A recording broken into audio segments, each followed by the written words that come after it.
अक्सर ऐसा देखा जाता है कि कुछ लोग ऐसे होते हैं जिनकी बात ना हर कोई मानता है। वो ऐसा कर कैसे पाते हैं?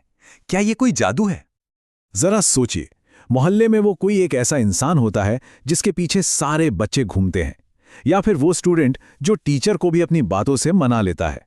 ये सब शक्ति का ही एक रूप है। असल में ये कोई जादू नहीं है, बल्कि लोगों को समझने का एक हुनर है। और यही सिखाती है रॉबर्ट ग्रीन की मशहूर किताब द 48 लॉज ऑफ पावर।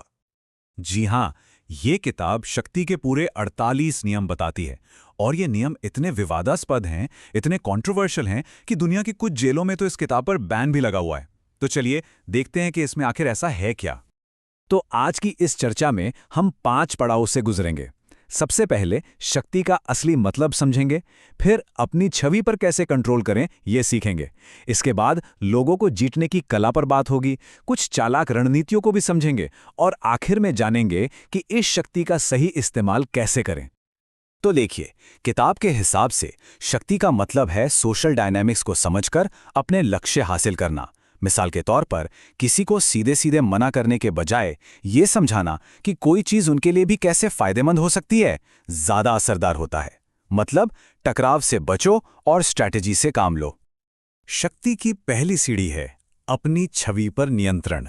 मतलब दूसरे किसी को कैसे देखते हैं इस बात पर कंट्रोल। इसकी शुरुआत होती है आत्मनियंत्रण से और अपनी रेपुटेशन को मैनेज करने से। कानून नंबर 4 कहता है, हमेशा ज़रूरत से कम बोले। क्यों? क्योंकि जो ज़्यादा बोलते हैं वो अक्सर अपनी कमजोरियां भी बता जाते हैं।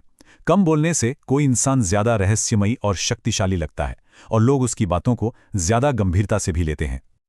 प्रतिष्ठा यानी रेप्यूटेशन शक्ति की नींव है। एक मजबूत प्रतिष्ठा लोगों को सुनने पर मजबूर कर देती है। सोचिए प्रधानमंत्री के प्रभाव के बारे में, या एलन मस्क की ब्रांड पावर के बारे में। ये प्रतिष्ठा कहीं भी बनाई जा सकती है, चाहे वो एक कंपनी हो या फिर स्कूल ही क्यों ना हो। आज की दुनिया में अटेंशन पाना बहुत जरूरी है। कानून नंबर 6 यही कहता है, हर कीमत पर ध्यान आकर्षित करें। मतलब भीड़ से अलग दिखना जरूरी है। जैसे एंड्रॉयड फोन के बाजार में आईफोन अपनी एक अलग पहचान बनाता है, ठीक वैसे ही एक अलग पहचान बनाना भी शक्ति पाने का एक तरीका है। चलिए अब बात करते हैं लोगों को जीतने की कला की। ये पूरा खेल है सोशल गेम को समझने का और अपने रिश्तों को रणनीतिक रूप से, मतलब स्ट्रेटेजिकली मैनेज करने का। अच्छा, ये कानून थोड़ा विवादास्पद है। ये दोस्तों पर आंख मूंदकर भरोसा करने के खिलाफ चेतावनी देता है। क्यों? क्योंकि दोस्ती में ईर्ष्या यानी जेलसी रिश्तों को कॉम्प्लिकेटेड बना सकती है। इसके बजाय ये दुश्मनों का इस्तेमाल करने का सुझाव देता है, क्योंकि दुश्मन ज्यादा प्रेडिक्टेबल होते हैं, उनकी चालों का अंदाजा लगाना आसान हो जाता है। कहते हैं ना, action speaks louder than words. कानून नंबर 9 के अनुसार बहस जीतने से सिर्फ नाराजगी पैदा होती है, असली जीत तो कामों से होती है। जब कोई अपने एक्शन से अपनी वैल्यू दिखाता है तो भरोसा अपने आप बन जाता है। कानून नंबर 11 सिखाता है निर्भरता यानी डिपेंडेंसी बनाने की स्ट्रैटेजी। लोग उसी चीज को महत्व देते हैं जिसकी उन्हें जरूरत होती है।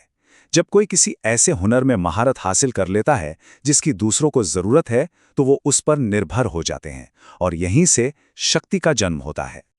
चलिए अब कुछ और एडवांस्ड रणनीतियों पर नजर डालते हैं। इनमें किताब के कुछ सबसे चालाक और हाँ विवादास्पद नियम शामिल हैं। कानून नंबर 3 है अपने इरादों को छिपाएं। जैसे कोई स्टूडेंट ये दिखाता है कि वो पढ़ाई नहीं कर रहा, जबकि वो चुपचाप मेहनत करता रहता है। अपने असली इरादों को छिपाने से दूसरों को अंधेरे में रखा जा सकता है, जिससे वे अपना बचाव ही नहीं कर पाते। कानून नंबर 21 रणनीतिक धोखे के बारे में है। कभी कभी अपने टारगेट से कम बुद्धिमान दिखना एक बहुत कारगर रणनीति हो सकती है।